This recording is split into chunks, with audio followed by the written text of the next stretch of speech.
नमस्कार साथियों, भारत के सबसे बड़े एजुकेशनल प्लेटफॉर्म अनअकैडमी पर आप सभी मित्रों और दोस्तों का हार्दिक स्वागत और अभिनंदन। दोस्तों, हमने जो रीड क्लास की मुहिम प्रारंभ की थी, उसी में दोस्तों आप सभी का हार्दिक स्वागत और अभिनंदन है। दोस्तों, आज आपके लिए बहुत बेहतरीन क्लास लेकर आया हूँ, तो सभी मजे से जुड़ जाइए और बढ़िया तरीके से क्लास का फायदा उठाइए।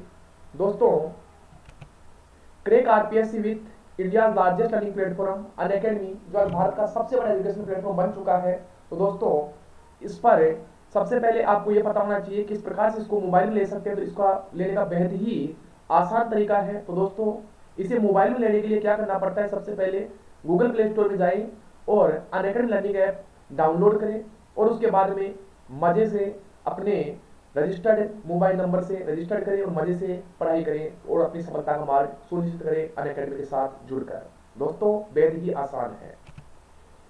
छोटा सा मेरा परिचय, मैं मूलचंद कुमावत पिछले 7 साल से राजस्थान में आरपीएससी एग्जामों के लिए राजस्थान की विभिन्न शिक्षण संस्थाओं के अंदर पढ़ाने का कार्य कर रहा हूं। तो दोस्तों, आप भी अनअकैडमी के साथ जुड़कर मेरे अनुभव का भरपूर फायदा उठा सकते हो। तो दोस्तों, अगर दोस्तों आप अनअकैडमी का सब्सक्रिप्शन लेते हो तो आपको मिलती है डेली लाइव क्लासेस, वो भी टॉप एजुकेटर्स के साथ। दोस्तों, क्या मिलता है आपको मिलती है डेली लाइव क्लासेस, वो भी टॉप एजुकेटर्स के साथ, जिसमें आप घर बैठे लाइव डिस्कस कर सकते हो, डाउट सॉल्यूशन कर सकते हो, क्वेश्चन आंसर कर सकते हो। बिल्कुल आपको क्लासरूम का माहौल देखने को मिलता है। तो दोस्तों, बिल्कुल देर किस बात की है, जल्द से जल्द अनअकैडमी के साथ ज्वाइन हो और बड़े तरीके से तैयारी करो। इसके बाद में स्ट्रक्चर कोर्सेज, जिसमें बात होगी according to syllabus, exam point of view, सीधी बात नो बकवास। दोस्तों, जिसके अंदर आपको बेहद ही अच्छे तरीके से अकॉर्डिंग टू सिलेबस पढ़ाया जाएगा। लाइव टेस्ट एंड क्यूजेस, दोस्तों अनअकैडमी के साथ जुड़कर आप लाइव टेस्ट एंड क्यूजेस दे सकते हो और अपना पता लगा सकते हो कि अपनी तैयारी किस लेवल की है क्या नहीं है। तो दोस्तों, बिल्कुल बड़े तरीके से। इसके बाद में अनलिमिटेड एक्सेस, एक बार कोर्स का सब्सक्रिप्शन लेने के बाद में आप इसे कितनी भी बार बिना किसी अदर चार्जेस के देख सकते हो। इसका अदर से कोई चार्जेस नहीं है। तो दोस्तों, देरी किस बात की है, जल्द से जल्द अनअकैडमी के साथ जुड़ो और कोर्स का सब्सक्रिप्शन लो और मस्त मजे से पढ़ाई करते रहो। दोस्तों, जो आरपीएससी की सब्सक्रिप्शन प्लान है वो इस प्रकार से है। आपके लिए बहुत ही अच्छे प्लान है जो मोबाइल रिचार्ज से सस्ते हैं। 12 मंथ का जो प्लान है वो मात्र 7,000 रुपए का है और 24 मंथ का जो प्लान है वो है मात्र 8,400 रुपए का। दोस्तों, अगर आप मेरा प्रोमो कोड कुमाऊ10 यूज करते हो तो आपको इनके ऊपर 10% डिस्काउंट मिलता है और डिस्काउंट के बाद में जो कोर्स होगा वो 12 मंथ का जो कोर्स है वो मात्र 6,300 रुपए का होगा और जो 24 मंथ का जो कोर्स है वो मात्र 7,560 रुपए का होगा। तो दोस्तों, पता आपको चल गया होगा, बिल्कुल अच्छे कोर्स है, आपकी सफलता के लिए बेहद जरूरी है। और दोस्तों, अब अपन बात करते हैं टॉपिक की। जो अपना आज का टॉपिक है वो अपना टॉपिक है राजस्थान के प्रमुख व्यक्तित्व है। दोस्तों, टॉपिक बड़ा अच्छा है, बड़ा शानदार टॉपिक है। राजस्थान के प्रमुख व्यक्तित्व है, उनके बारे में बात करेंगे। हर एग्जाम के अंदर यहाँ से कुछ पुटअप होता ही होता है और बच्चे अक्सर गलती करके आते हैं। दोस्तों, पहले क्या किया, पहले क्या नहीं किया, बिल्कुल आज से पढ़ाई में जुट जाइए, क्योंकि जब जब से जगे तब से सवेरा। तो बिल्कुल सही बात है कि जो हो गया उसे सोचा नहीं करते, जो मिल गया उसे खोया नहीं करते और आखिर उन्हीं को मिलती है सफलता जो हर वक्त पर हर हाल पर रोया नहीं करता। तो दोस्तों, इसी उम्मीद के साथ आज अपनी बेहतरीन सेशन अपना प्रारंभ होगा, जो लगभग 2 या 3 दिन तक चलेगा ये सेशन। तो दोस्तों, बिल्कुल जुड़े रहो। राजस्थान के प्रमुख स्वतंत्रता सेनानी, सबसे पहले बात करेंगे कि अपने राजस्थान के अंदर कौन कौन से व्यक्ति थे जिन्होंने स्वतंत्रता के अंदर अपना योगदान दिया। जिसमें जो पहला व्यक्ति आता है वो आता है हीरालाल शास्त्री। क्या नाम था? हीरालाल शास्त्री। दोस्तों, हीरालाल शास्त्री जी का जन्म 24 नवंबर 1899, मतलब 1900 में केवल एक ही वर्ष का। तो हीरालाल शास्त्री का जन्म 1899 में 99 के अंदर जोबनेर में हुआ। कहां पर हुआ? जोबनेर, जयपुर में हुआ। वनस्थली विद्यापीठ नामक महिला शिक्षण संस्थान के संस्थापक कौन थे? शास्त्री जी। दोस्तों, बड़ा ही अच्छा प्रश्न आता है कि वनस्थली विद्यापीठ नामक जो महिला शिक्षण संस्थान था उसका संस्थापक कौन था? तो उसका संस्थापक कौन था? हीरालाल शास्त्री जी थे, जिनका जन्म जोबनेर, जयपुर के अंदर हुआ। और दोस्तों, इस जोबनेर के अंदर एक राजस्थान का पहला कृषि विश्वविद्यालय भी, पहले महाविद्यालय जो विश्वविद्यालय बन चुका है, तो इसमें वो भी है कर्ण नरेंद्र प्रताप।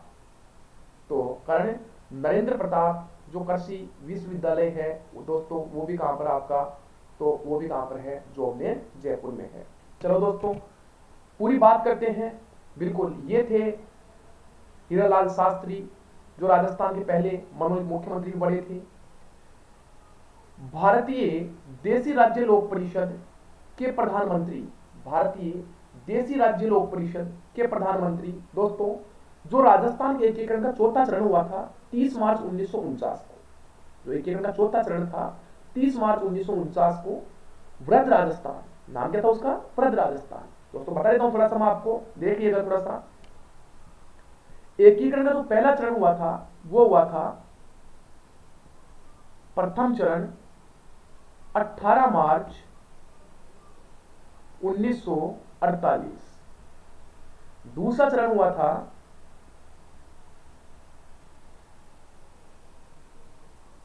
तो इस प्रकार से पहला जो चरण था वो हुआ था भाई आपका 18 मार्च 1948 को। तो दोस्तों आपको जल्दी से बिल्कुल आपको हर चीज का पता होना चाहिए कि अपने एग्जाम के लिए क्या महत्वपूर्ण है, क्या महत्वपूर्ण नहीं है, क्योंकि जब तक अपने को यह पता नहीं रहेगा कि अपने एग्जाम पॉइंट ऑफ व्यू से क्या अपने इंपॉर्टेंट है, क्या इंपॉर्टेंट नहीं है, तब तक अपना सिलेक्शन नहीं हो सकता। तो दोस्तों बिल्कुल अपने को उसी के अकॉर्डिंग पढ़ना है, क्योंकि अगर उसके अकॉर्डिंग नहीं पढ़ोगे तो दोस्तों सिलेक्शन लेना बड़ा ही कठिन होता है। तो दोस्तों बिल्कुल अपने को एग्जाम पॉइंट व्यू के हिसाब से पढ़ना है और मैं उसी के अकॉर्डिंग आपको पढ़ाऊंगा। तो दोस्तों टेंशन लेने की कहीं भी आवश्यकता नहीं है, बिल्कुल बिंदास होके पढ़िएगा और मस्त मजे के साथ में।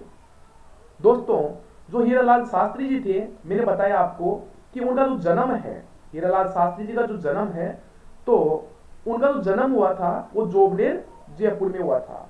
कहां पर हुआ था, जोबनेर जयपुर में हुआ था।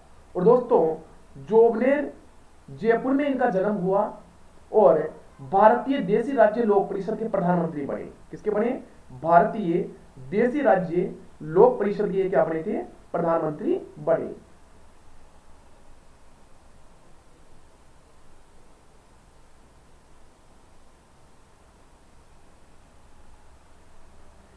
और 30 मार्च 1949 को, कब, 30 मार्च 1949 को, 30 मार्च 1949 को वृहद राजस्थान के प्रथम मुख्यमंत्री बने।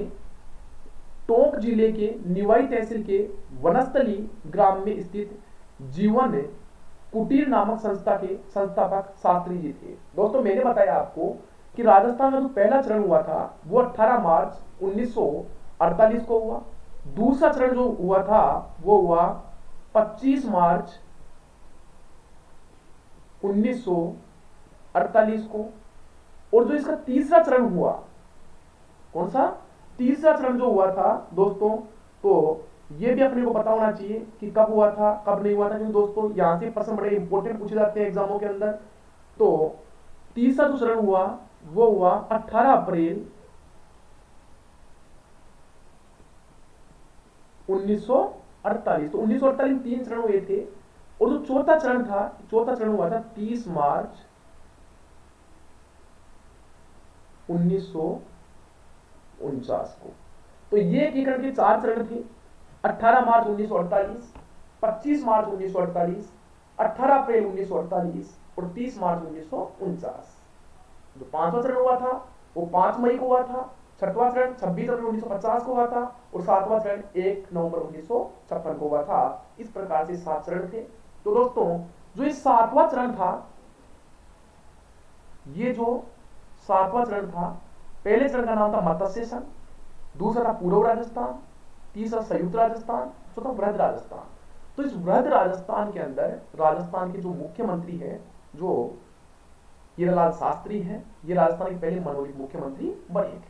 तो वृहद राजस्थान के प्रथम मुख्यमंत्री बने टोंक जिले के निवाई तहसील के वनस्थली ग्राम में स्थित जीवन कुटीर नामक संस्था के संस्थापक शास्त्री जी ने 1958 से 62 तक सवाई माधोपुर के लोकसभा सदस्य रही। दोस्तों जो शास्त्री जी थे वो 1958 से 62 तक सवाई माधोपुर के लोकसभा सदस्य रहे और 28 दिसंबर 1974 को स्वर्गसिधार गए। और प्रत्यक्ष जीवन शास्त्र नामक पुस्तक के लेखक एवं प्रशिक्षण नमो नमो नमः गीत लिखा जो बहुत लोकप्रिय हुआ। तो ये इनकी जीवनी थी। तो दोस्तों यहां से अपने को याद क्या करना है, याद अपने को ये करना है कि हीरालाल शास्त्री का जन्म जोबनेर जयपुर में हुआ।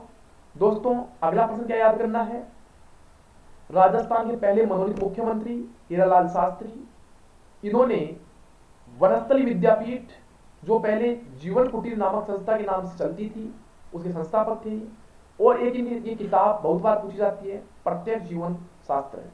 तो दोस्तों ये चीजें आपको याद करनी है।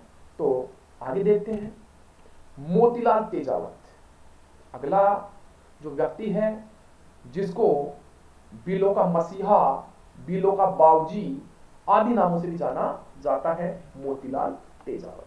तो पूरी चीजें देखेंगे मोतीलाल तेजावत के बारे में कि मोतीलाल तेजावत जी की क्या घटनाएं थी। देखो जरा, 16 मई 1887 जन्म स्थल कोलिया उदयपुर। मोतीलाल तेजावत 16 मई 1887 जन्म स्थल कोलिया, दोस्तों कोलियारी बोलते हैं इसको, कोलियारी गांव उदयपुर। दोस्तों मोतीलाल तेजावत का जन्म कोलियारी गांव उदयपुर में आदिवासी परिवार ओसवाल परिवार में हुआ था। तो मोतीलाल तेजावत का जन्म कोलियारी गांव उदयपुर में तो हुआ था। और इन्हें आदिवासियों का मसीहा बाबू जी का जानने वाली, तो इन्हें आदिवासियों का मसीहा भी कहा जाता है। स्वतंत्रता सेनानी मोतीलाल तेजावत ने 1920 में चित्तौड़गढ़ स्थित मातृकुंडिया नामक स्थान पर एक ही आंदोलन प्रारंभ किया था। तो दोस्तों जो मोतीलाल तेजावत है उन्होंने मातृकुंडिया नामक स्थान पर यह आंदोलन प्रारंभ किया था, जिसके माध्यम से सर्वप्रथम पोलो में राजनीतिक जागृति पैदा हुई और उदयपुर चित्तौड़ से लोकसभा सदस्य, राजस्थान खादी ग्रामोद्योग बोर्ड के अध्यक्ष रहे तेजावत जी का जो स्वर्गसिधार गए 1963 के अंदर। तो दोस्तों याद क्या करना है, इन्हें बिलों का मसीहा, बिलों का बाबूजी आदि भी कहा जाता है। और जो एक ही आंदोलन है वो मोतीलाल तेजावत के द्वारा ही चलाया गया है। कौन सा? एक ही आंदोलन।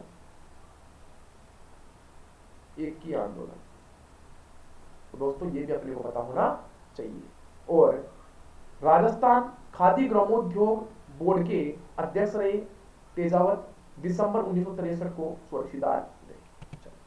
आगे देखते हैं भोगीलाल पांड्या, नाम है दोस्तों भोगीलाल पांड्या। तो दोस्तों जो भोगीलाल पांड्या है इन्हें वागड़ का गांधी, जो भोगीलाल पांड्या है इन्हें वागड़ का गांधी नाम से लोकप्रिय भोगीलाल पांड्या जन्म आदिवासी जिला डूंगरपुर के शिमलवाड़ा गांव में 13 नवंबर सन 1904 में हुआ। दोस्तों जो भोगीलाल पांड्या है इन्हें वागड़ का गांधी कहते हैं। और वागड़ अपने राजस्थान के अंदर, ये अपना राजस्थान है,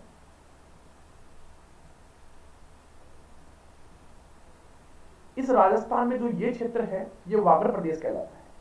क्या कहलाता है मित्रों?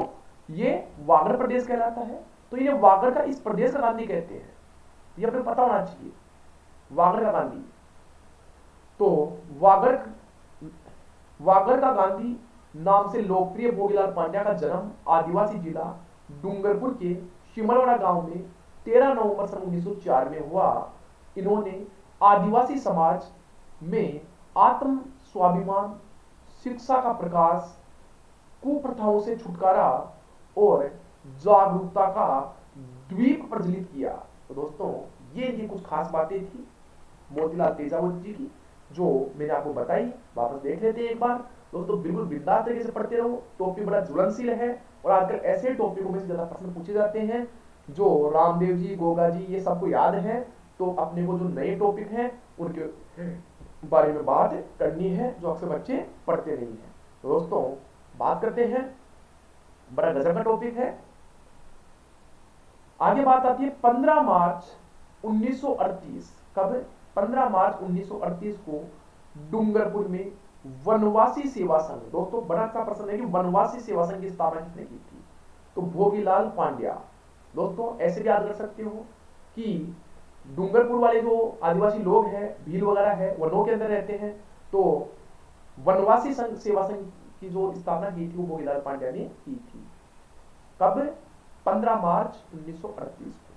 1 अगस्त 1944 को डूंगरपुर में प्रजामंडल की स्थापना की। दोस्तों वेरी वेरी वेरी इंपॉर्टेंट, बिल्कुल टिक मार कर लेना कि 1 अगस्त 1944 को डूंगरपुर में प्रजामंडल की स्थापना की थी।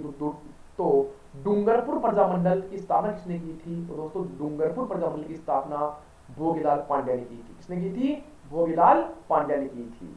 1975 में भारत सरकार द्वारा पद्म विभूषण से अलंकृत किया गया। कब?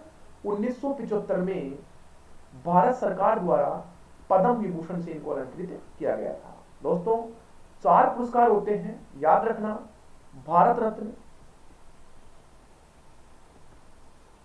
भारत का सबसे सर्वोच्च सम्मान, पद्म विभूषण,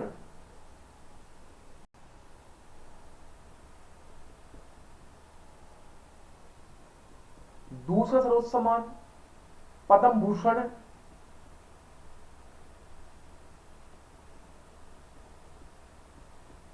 और पद्मश्री, और पद्मश्री। दोस्तों ये भारत के 4 सर्वोच्च सम्मान है और चारों ही प्रारंभ कब हुए थे? 1954 में चालू हुए थे। 1954 के अंदर ये चालू हुए थे। तो दोस्तों ये भी अपने को पता होना चाहिए। चलो दोस्तों आगे बात करते हैं। इसका उद्देश्य डूंगरपुर रियासत में महारावल की छत्र छाया में उत्तरदायी शासन की स्थापना करना था और 31 मार्च 1981 को इनकी मृत्यु हो गई। जो इनका उद्देश्य था वो डूंगरपुर रियासत में महारावल की छत्र छाया में उत्तरदायी शासन की स्थापना करना था और 31 मार्च 1981 को ये इस पृथ्वी से देवलोक गमन कर गए। तो दोस्तों ऐसा व्यक्तित्व रहा था भोगीलाल पांड्या, जिन्हें वागड़ का गांधी कहते हैं। और दोस्तों वनवासी सेवा संघ आपको इसमें याद रखना है और एक इनमें याद रखना डूंगरपुर प्रजामंडल। तो 2 क्वेश्चन तो बिल्कुल रखने ही आपको इसके अंदर। आगे बात आती है गोकुल भाई भट्ट। गोकुल भाई भट्ट दोस्तों ये भी अपने आप में एक बिल्कुल शख्सियत थे जो अपने आप में एक नाम रखते हैं। जन्म 25 जनवरी 1818 का जन्म हुआ था। 25 जनवरी 1818। उपनाम राजस्थान के गांधी। जन्म स्थल हाथल शिरोई। जमनालाल बजाज पुरस्कार 1982 से सम्मानित है। दोस्तों इनका जो जन्म हुआ था ये दोस्तों 1918 है, मिसप्रिंट है 1918।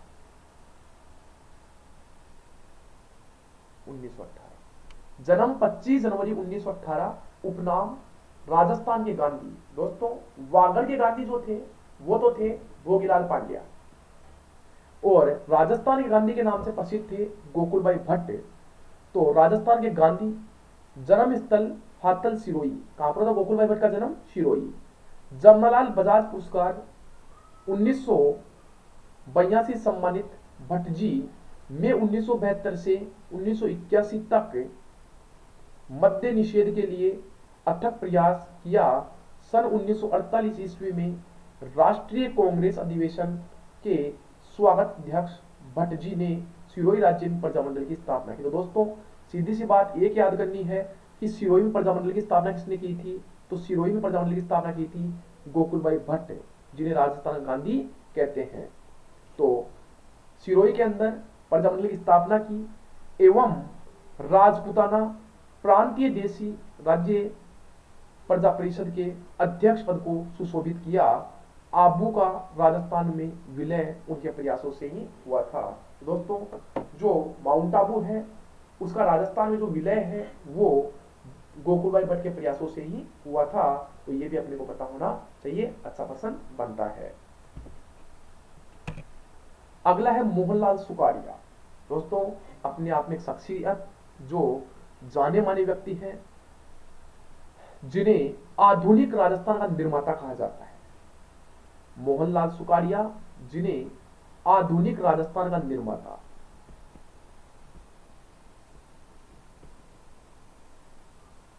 आधुनिक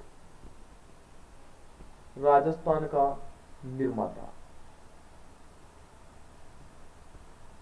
तो दोस्तों आधुनिक राजस्थान का निर्माता कौन था? तो आधुनिक राजस्थान का निर्माता मोहनलाल सुखाड़िया।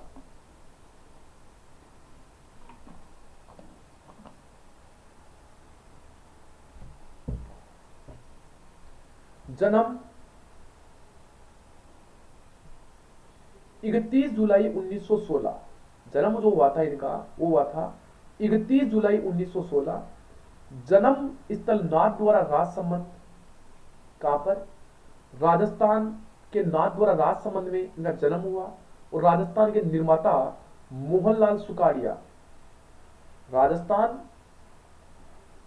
के निर्माता मोहनलाल सुखाड़िया 13 नवंबर 1956 को राजस्थान के मुख्यमंत्री बने तथा 17 वर्ष तक राजस्थान में शासन किया। राजस्थान में सर्वाधिक समय तक मुख्यमंत्री बनने का जो गौरव है वो इन्होंने प्राप्त किया था, कि राजस्थान में 13 नवंबर 1956 को ये मुख्यमंत्री के पद के ऊपर बैठते हैं और 17 वर्ष तक इन्होंने शासन किया था और बड़ा अच्छा कार्यकाल रहा था। इसीलिए मोहनलाल सुखाड़िया को आधुनिक राजस्थान का निर्माता कहा जाता है, कि राजस्थान जब गठन हुआ था उसके बाद में जो कार्य किया, बड़ा ही सराहनीय कार्य इन्होंने किया था दोस्तों, उसी के लिए इनको जाना जाता है। तो दोस्तों ये मोहनलाल सुखाड़िया के बारे में अपन देखा। चलो आगे देखते हैं। इन्होंने इंदुबाला के साथ अंतरजातीय विवाह करके मेवाड़ में रहते सामाजिक जीवन में क्रांति लाई। तो दोस्तों इन्होंने जो है इंदुबाला के साथ में, किसके साथ में? इंदुबाला के साथ में अंतरजातीय विवाह किया, जिससे एक जनता के अंदर अच्छा संदेश देने की इन्होंने कोशिश की थी कि जाति पाति के लोग इस नाम पर लोग लड़ते थे, मरते थे, तो उसको खत्म करने के लिए इन्होंने ये एक अच्छा सराहनीय कार्य किया था। लेकिन देखो दोस्तों होती क्या बात है, सामाजिक जीवन में क्रांति लाई। राजस्थान में जागीरदारी प्रथा के उन्मूलन में श्री सुखाड़िया जी की भूमिका महत्वपूर्ण थी। तो जागीरदारी प्रथा थी, प्राचीन काल में चली आ रही थी, तो उसको खत्म करने के अंदर भी मोहनलाल सुखाड़िया ने अपना महत्वपूर्ण भूमिका निभाई थी। सर्वप्रथम राजस्व मंत्री के रूप में तथा तत्पश्चात मुख्यमंत्री के रूप में महत्वपूर्ण रही। तो दोस्तों महत्वपूर्ण रही। राजस्थान में मुख्यमंत्री के पश्चात वे दक्षिणी भारत के तीन राज्यों कर्नाटक, आंध्र प्रदेश तथा तमिलनाडु की राज्यपाल रहे। तो दोस्तों ये इनकी एक अच्छा इनका कार्य था कि मुख्यमंत्री बनने के बाद में राजस्थान के भारत के तीन राज्यों के राज्यपाल बनते हैं, कर्नाटक, आंध्र प्रदेश, तमिलनाडु। तो ये थे दोस्तों मोहनलाल सुखाड़िया। कौन थे? मोहनलाल सुखाड़िया। आगे आते हैं जमुनालाल बजाज। जमुनालाल बजाज गांधी जी के पांचवें पुत्र बोलते हैं इनको। जमुनालाल बजाज को गांधी जी के पांचवें पुत्र। दोस्तों ये थे गांधी जी के पांचवें पुत्र। तो गांधी जी के पांचवें पुत्र थे जमुनालाल बजाज। जन्म 4 नवंबर 1889। जन्म हुआ था वो हुआ था 4 नवंबर 1889। जन्म स्थल कासिकाबाद सिक्कर। जन्म है वो 4 नवंबर 1889 में हुआ, कासिकाबाद सिक्कर में। गांधी जी के पांचवें पुत्र, गांधी जी के पांचवें पुत्र के नाम से जाने जाते हैं। जमुनालाल बजाज ने गांधी जी के नवजीवन साप्ताहिक हिंदी संस्थान का समूचा वित्तीय भार उठाया था। जो जमुनालाल बजाज थे उन्होंने गांधी जी के नवजीवन साप्ताहिक हिंदी एक संस्थान था कौन सा? नवजीवन साप्ताहिक हिंदी संस्थान का समूचा जो वित्तीय भार था वो इन्होंने उठाया था। अंग्रेजों द्वारा दी गई राय बहादुर नामक उपाधि को वापस लौटाकर संपूर्ण जीवन स्वाधीनता संग्राम को समर्पित कर दिया। तो दोस्तों ऐसे व्यक्ति थे जिनको अंग्रेजों के द्वारा एक बड़ी उपाधि राय बहादुर की उपाधि दी गई थी, जिसको इन्होंने वापस लौटा दिया और अपना संपूर्ण जीवन जो है उस स्वतंत्रता संग्राम के अंदर न्योछावर कर दिया। और 1938 में जयपुर प्रजामंडल के अध्यक्ष बने। जमनालाल बजाज ने राजस्थान सेवा संघ को पुनर्जीवित करके महान कार्य किया था। जो राजस्थान सेवा संघ था वो लगभग खत्म सा हो चुका था, तो उसको पुनर्जीवन करके एक जीवन दान देने का जो कार्य किया था वो क्या था दोस्तों? जमनालाल बजाज ने। दोस्तों इसके बारे में बता देता हूं मैं एक बार वापस से आपको। इनका जन्म 1889 में हुआ काशीगबाद सीकर में, और गांधी जी के 5वें पुत्र के नाम से इनको जाना जाता है। इन्होंने गांधी जी की जो नवजीवन साप्ताहिक हिंदी पत्रिका थी उसका समुच्चय वित्तीय भार इन्होंने उठाया था। अंग्रेजों द्वारा दी गई राय बहादुर की उपाधि को इन्होंने वापस लौटा दी और अपना संपूर्ण जीवन जो है वो स्वतंत्रता संग्राम के अंदर इन्होंने लगाया। और 1938 में जयपुर प्रजामंडल के अध्यक्ष बने और जमनालाल बजाज ने राजस्थान सेवा संघ को पुनर्जीवित करके एक महान कार्य किया था। दोस्तों ये बात है किसकी? जमनालाल बजाज की। चलो आगे देखते हैं। हरिदेव जोशी, ये भी अपने आप में महान शख्सियत थे। हरिदेव जोशी जो मुख्यमंत्री भी रहे थे। हरिदेव जोशी जन्म 17 दिसंबर 1921, जन्म स्थल खंडू गांव बांसवाड़ा। कहां पर है? बांसवाड़ा। तो इनका जन्म जो है दोस्तों, डेट अगर याद नहीं रही कोई बात नहीं है, जन्म स्थान जरूर याद करना है कि बांसवाड़ा आपको याद होना ही चाहिए, क्योंकि कई बार सुमेरपुर का प्रश्न आता है कि राजस्थान के प्रमुख व्यक्तियों को उनके संबंधित जिले से मैच करो, तो अपने को पता होना चाहिए कि किस व्यक्ति का जन्म कहां से संबंध वो रखता है। तो जन्म हुआ था बांसवाड़ा के अंदर बाबा लक्ष्मण दास की प्रेरणा से। किसकी? बाबा लक्ष्मण दास की प्रेरणा से इन्होंने सार्वजनिक जीवन में प्रवेश किया। 3 बार राजस्थान के मुख्यमंत्री रहे। कितनी बार दोस्तों? 3 बार राजस्थान के मुख्यमंत्री रहे। हरिदेव जोशी ने दैनिक नवजीवन को कांग्रेस संदेश नमो पत्रिका को संपादन किया। दोस्तों जो हरिदेव जोशी है उन्होंने दैनिक नवजीवन, क्या नाम था?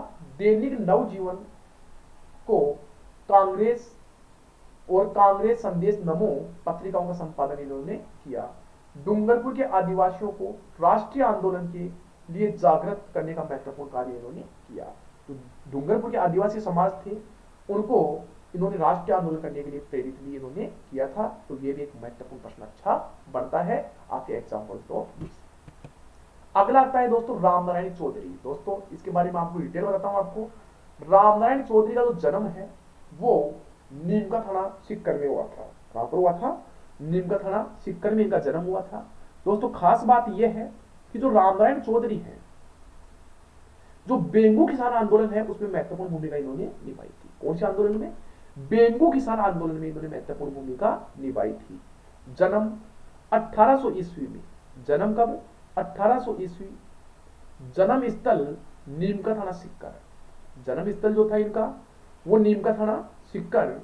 1934 में गांधी जी की दक्षिणी भारतीय हरिजन यात्रा के दौरान हिंदी सचिव के रूप में चौधरी ने राजस्थान में जन चेतना के लिए नया राजस्थान नामक समाचार पत्र का प्रकाशन किया। दोस्तों जो रामनारायण चौधरी था उसने नया राजस्थान नामक, नवीन राजस्थान जिसको बोलते हैं, नवीन राजस्थान, नवीन राजस्थान नामक समाचार पत्र का प्रकाशन किया और तरुण राजस्थान के संपादक चौधरी जी ने 1932 में हरिजन सेवक संघ की स्थापना की। दोस्तों ये भी अच्छा प्रश्न आता है कि देखो, एक तो प्रश्न ये है कि नवीन राजस्थान समाचार पत्र का प्रकाशन किसने किया था? तो प्रकाशन किया था रामनारायण चौधरी ने। और तरुण राजस्थान के संपादक कौन थे? वो भी कौन थे? रामनारायण चौधरी। 1932 में हरिजन सेवक संघ, क्या नाम है दोस्तों? हरिजन सेवक संघ की स्थापना इन्होंने की थी, हरिजन सेवक संघ की स्थापना इन्होंने की थी। आगे आता है दामोदर दास राठी। क्या नाम था दोस्तों? दामोदर दास राठी। दोस्तों डिटेल देखते हैं। जन्म 8 फरवरी 1884, जन्म स्थल पोखरण जैसलमेर। पोखरण जैसलमेर। दोस्तों जो रामदेव जी का समाधि स्थल है वहां से ये इनका जन्म स्थान रहा था। तो पोखरण जैसलमेर। दामोदर दास राठी एक महान व्यक्ति थे जिन्होंने ब्यावर में सनातन धर्म स्कूल है, जिन्होंने ब्यावर में जो सनातन धर्म का स्कूल है वहां पर नव भारत विद्यालय की स्थापना की थी। वहां पर इन्होंने नव भारत विद्यालय की स्थापना इन्होंने की थी, स्थापना की। राठी साहब क्रांतिकारियों को अन्य गतिविधियों के लिए आर्थिक सहायता प्रदान करते थे। जितने भी दोस्तों क्रांतिकारी थे उन क्रांतिकारियों को जो राठी जी थे वो राठी जी आर्थिक सहायता प्रदान करने का ये कार्य करते थे। तो दोस्तों ये भी अच्छा प्रश्न है, गजब का प्रश्न है, आपको पता होना चाहिए बिल्कुल। आगे बात आती है माणिक्यलाल वर्मा। माणिक्यलाल वर्मा, इनका जो संबंध था वो संबंध तो दोस्तों देखते हैं। जन्म 4 दिसंबर 1997 को, जन्म स्थल बिजोलिया भीलवाड़ा। बिजोलिया भीलवाड़ा से इनका जन्म संबंध था इनका।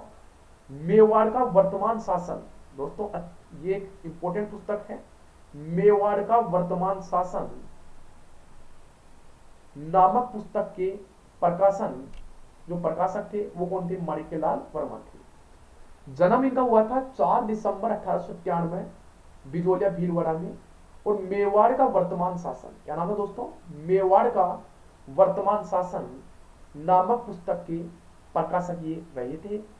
तो नामक पुस्तक के प्रकाशक माणिक्यलाल वर्मा ने अक्टूबर 1938 में विजयदशमी के दिन प्रजामंडल पर लगी रोक हटाने के लिए हुए सत्याग्रह आंदोलन का अजमेर में संचालन किया। दोस्तों जो माणिक्यलाल वर्मा थे तो 1938 में विजयदशमी के दिन प्रजामंडल पर लगी रोक को हटाने के लिए हुए सत्याग्रह आंदोलन का अजमेर में संचालन किया। और सन 1941 में मेवाड़ प्रजामंडल के पहले अधिवेशन की अध्यक्षता इन्होंने की थी। जो मेवाड़ का प्रजामंडल का जो पहला अधिवेशन था उसकी अध्यक्षता इन्होंने की थी। वर्मा जी का लिखा हुआ पंछीड़ा गीत, दोस्तों ये पंछीड़ा गीत है। पंछीड़ा ना गीत बहुत लोकप्रिय हुआ था। इनका जो पंछीड़ा गीत है वो बहुत ही लोकप्रिय हुआ। और 1948 में संयुक्त राजस्थान के जो प्रधानमंत्री हैं वो भी कौन बने थे? माणिक्यलाल वर्मा संयुक्त राजस्थान के प्रधानमंत्री बने थे।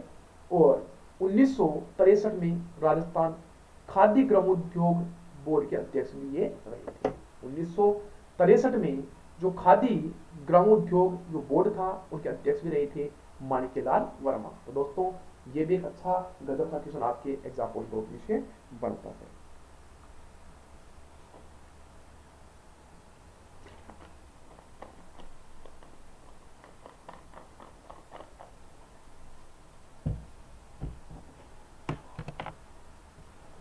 अगला आता है जयनारायण व्यास। जयनारायण व्यास जन्म 18 फरवरी 1899। जयनारायण व्यास का जन्म है वो 18 फरवरी 1899। जन्म स्थल जोधपुर लोकनायक। जन्म 18 फरवरी 1899, जन्म स्थल जोधपुर लोकनायक जयनारायण व्यास 1927 में तरुण राजस्थान के प्रधान संपादक। तो जयनारायण व्यास थे वो 1927 में तरुण राजस्थान के प्रधान संपादक, 1936 में अखंड भारत के प्रकाशक। दोस्तों ये भी अच्छा प्रश्न बनता है कि 1927 के अंदर जो तरुण राजस्थान समाचार पत्र था उनके जो संपादक थे वो कौन थे? जयनारायण व्यास। और 1936 में अखंड भारत के प्रकाशक भी ये रहे थे। साथ ही साथ आगे बढ़ाने तक राजस्थान पत्रिका प्रकाशन का कार्य किया। राजस्थान पत्रिका जो प्रकाशन का कार्य है वो भी इन्होंने किया था। व्यास जी वर्ष 1951 से 1956 की अवधि में 2 बार राजस्थान के मुख्यमंत्री रहे। तो दोस्तों राजस्थान के एकमात्र ऐसे मुख्यमंत्री जो मनोनीत और निर्वाचित दोनों थे, वो भी कौन थे? जयनारायण व्यास। जयनारायण व्यास। आगे बात आती है राजस्थान में प्रथम व्यक्ति,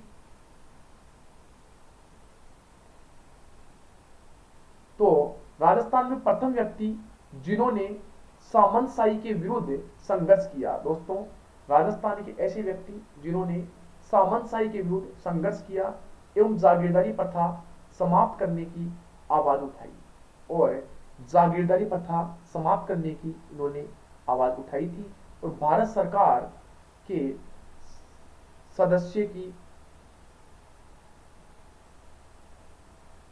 योजना बनाई, लेकिन समय पर नहीं पहुंचने के कारण हत्या ना हो सकी। जो भारत सरकार के सदस्य की हत्या करने की योजना इन्होंने बनाई थी, लेकिन समय पर नहीं पहुंचने के कारण हत्या न हो सकी।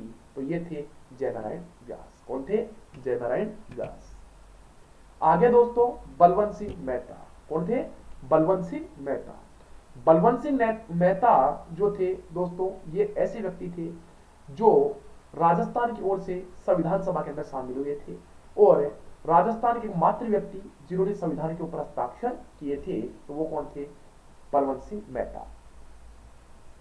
जन्म 8 फरवरी 1900, जन्म स्थल उदयपुर, मेवाड़ के पुराने जनसेवक और सन 1938 को प्रजामंडल के पहले अध्यक्ष बलवंत सिंह मेहता थे। जो मेवाड़ प्रजामंडल था उसके जो पहले अध्यक्ष थे वो कौन थे? बलवंत सिंह मेहता। जन्म हुआ था 8 फरवरी 1900, जन्म स्थल उदयपुर, मेवाड़ के पुराने जनसेवक, और सन 1938 में प्रजामंडल के पहले अध्यक्ष बलवंत सिंह मेहता ने 1943 ईस्वी में, कब? 1943 ईस्वी में उदयपुर में वनवासी छात्रावास की स्थापना की।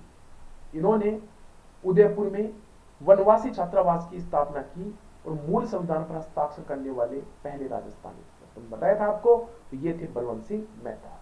दोस्तों ये शख्सियत वो शख्सियत है जिनका आज अपन गर्व से अध्ययन कर रहे हैं, एग्जामों के अंदर प्रश्न पूछे जाते हैं, तो वही व्यक्ति हैं जो आम इंसान थे लेकिन अपने कर्मों के द्वारा अपने आप को महान बनाया था, ये वो व्यक्ति थे।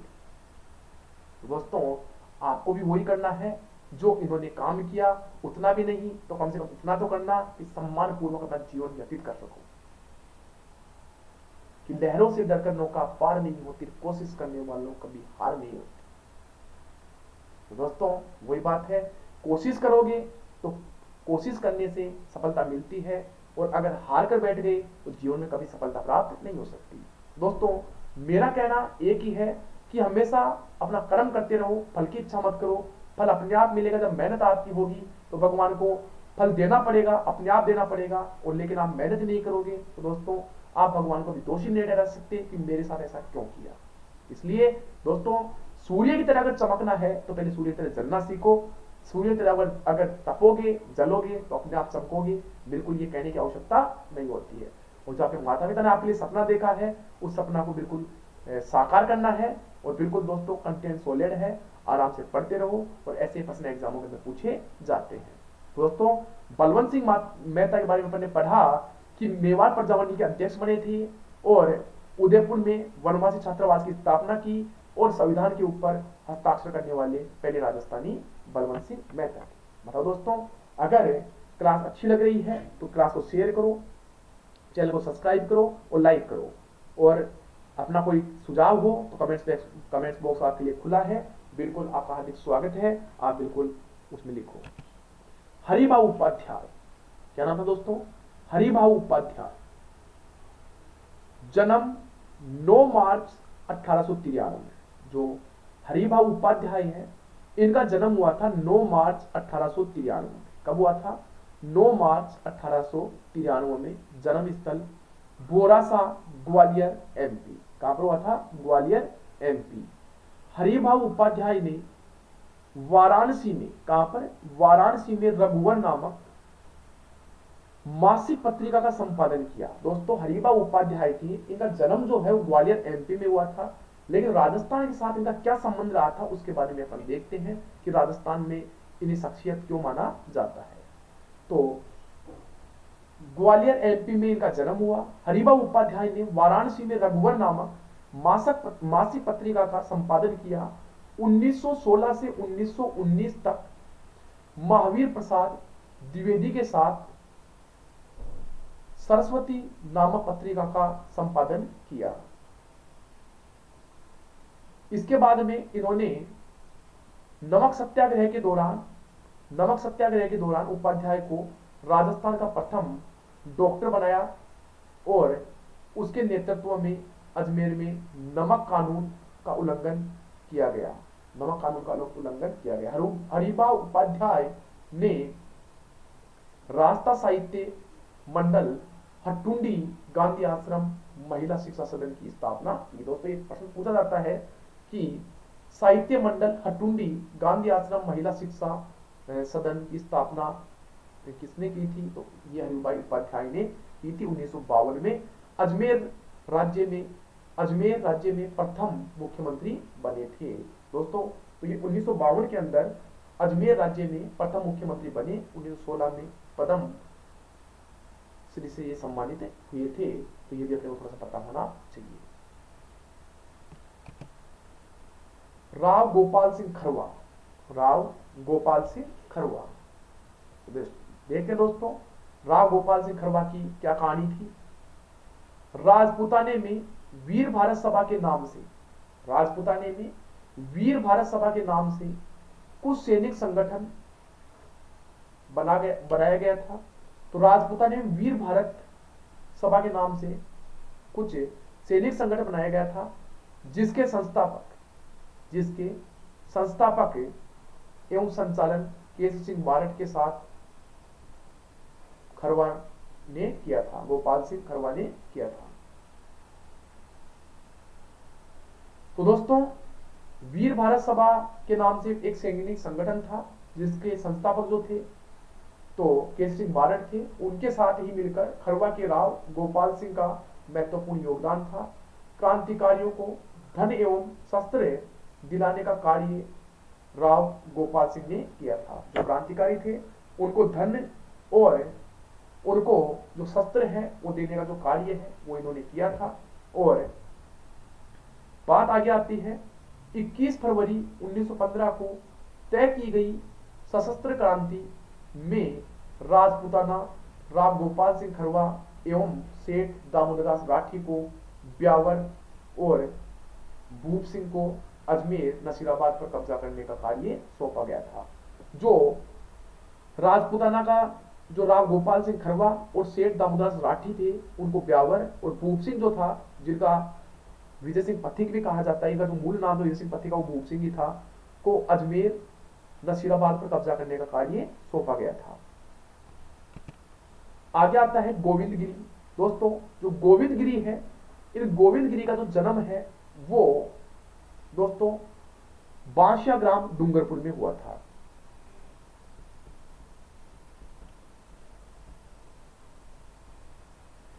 कहां पर हुआ था? डूंगरपुर में हुआ था। राजस्थान के वागड़ प्रदेश की गरीब लोगों के सर्वप्रथम उदयपुर डूंगरपुर के बांसुरियो गांव के निवासी इन्होंने सम सभा की स्थापना की थी। दोस्तों जो गोविंदगिरी थे इन्होंने 1883 में सम सभा की स्थापना की थी, और इस सम सभा के तहत इन्होंने 1907 के अंदर मानगढ़ पहाड़ी के ऊपर एक विशाल जनसभा का आयोजन किया था, जहां पर अंग्रेजों ने गोलीबारी कर दी। और गोलीबारी की तो यहाँ पर भीषण नरसंहार यहाँ पर हुआ था, जिसे जलियांवाला बाग हत्याकांड के नाम से भी जाना जाता है। इस नाम से दोस्तों जलियांवाला बाग हत्याकांड के नाम से भी इसको जाना जाता है। दोस्तों ये थे गोविंदगिरी, जो अपने आप में बहुत बड़ा नाम था। और इस घटना के बाद जो गोविंदगिरी थे ये गुजरात चले गए थे, और बाद में अपना जो समय है अंतिम वहीं पे इन्होंने बिताया था। दोस्तों ये थे गोविंदगिरी। छगन राज चौपासनी वाला, जो छगन राज चौपासनी वाला था उसकी कहानी देख लेते हैं दोस्तों। 26 जनवरी 1932 जोधपुर की धान मंडी में पहली बार तिरंगा फहराया था। जो छगन राज चौपासनी वाला था, तो 26 जनवरी 1932 को जोधपुर की धान मंडी में पहली बार जो तिरंगा पहनाने का जो कार्य किया था वो छगन राज चौपासनी वाला ने किया था। 1942 में उत्तरदायी शासन के लिए चलाए गए आंदोलन के दौरान गिरफ्तार। दोस्तों 1942 में उत्तरदायी शासन के लिए चलाए गए आंदोलनों के दौरान गिरफ्तार करके जोधपुर की सेंट्रल जेल से शिवाना दुर्ग, भिलाई महल एवं जालोर के किले में नजरबंद रखा गया था। दोस्तों ये भी प्रश्न पूछा जाता है कि इन्हें छगन राज चौपासनी वाला को कौन सी जेल के अंदर, कौन सी किले में बंद किया गया था, तो दोस्तों इन्हें शिवाना और जालोर के किले के अंदर नजरबंद इनको रखा गया था। दोस्तों ये भी एक इंपॉर्टेंट क्वेश्चन बनता है। तो दोस्तों टेंशन लेने कहीं पे आवश्यकता नहीं है, बिल्कुल बिंदास तरीके से पढ़ते रहो और आराम से, बिल्कुल 1% दिक्कत नहीं आएगी। अगला है पंडित नैनूराम शर्मा। पंडित नैनूराम शर्मा हाड़ौती क्षेत्र में प्रमुख क्रांतिकारी जिन्होंने हाड़ौती प्रजामंडल की स्थापना की। दोस्तों अगर प्रश्न आ जाए कि हाड़ौती प्रजामंडल की स्थापना किसने की थी, तो हाड़ौती प्रजामंडल की स्थापना की थी पंडित नैनूराम शर्मा ने। किसने की थी? पंडित नैनूराम शर्मा ने हाड़ौती प्रजामंडल की स्थापना इन्होंने की थी। इनकी 14 अक्टूबर 1941 को रात्रि में हत्या कर दी जाती है। तो दोस्तों पंडित नैनूराम शर्मा भी अपने आप में एक अच्छा व्यक्तित्व वाले व्यक्ति थे। तो ये प्रश्न बनता है बहुत अच्छा, हाड़ौती प्रजामंडल की स्थापना किसने की थी? प्रोफेसर गोकुललाल असावा। दोस्तों प्रोफेसर गोकुललाल असावा, इनका संबंध था शाहपुरा भीलवाड़ा से। कहां से था? शाहपुरा भीलवाड़ा से। तो देखते हैं राजस्थान में देवली में 2 अक्टूबर 1921 में, राजस्थान में देवली में 2 अक्टूबर 1921 में जन्मे श्री आसरा जो गोकुललाल असावा थे, असावा राजस्थान में देवली में 2 अक्टूबर 1921 में जन्मे असावा 1945 में शाहपुरा राज्य प्रजामंडल के अध्यक्ष ये बने थे। कौन से के? शाहपुरा प्रजामंडल के अध्यक्ष बने। विद्रोही स्वभाव, निष्ठा पूर्ण, संपूर्ण अद्वितीय प्रतिभा के धनी, प्रमुख स्वतंत्रता सेनानी, राजस्थान संघ के प्रधानमंत्री बनाए गए। राजस्थान संघ के जो प्रधानमंत्री हैं वो इनको बनाया गया था और 1981 के अंदर इनका निधन हो गया था। तो दोस्तों आज अपन ने कुछ जो अपने स्वतंत्रता सेनानी थे, अपने राजस्थान के प्रमुख व्यक्ति थे, उनके बारे में बात की। उम्मीद है आपको टॉपिक समझ में आया होगा और बिल्कुल समझ में आएगा। दोस्तों इसी प्रकार से आप क्लास में बने रहो और बड़े तरीके से पढ़ाई करते रहो। दोस्तों 1% भी दिक्कत नहीं आएगी। आप जो रीट के एग्जाम है आराम से पास होगी।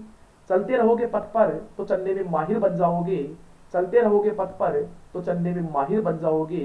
या तो मंजिल मिल जाएगी या अच्छे मुसाफिर बन जाओगे, अच्छे मुसाफिर बन जाओगे। दोस्तों इसी प्रकार से अपना प्यार देते रहिए और बढ़िया मजे से क्लास लेते रहिए। आज के लिए इतना ही, फिर मिलते हैं आपसे। तब तक के लिए जय हिंद, जय भारत।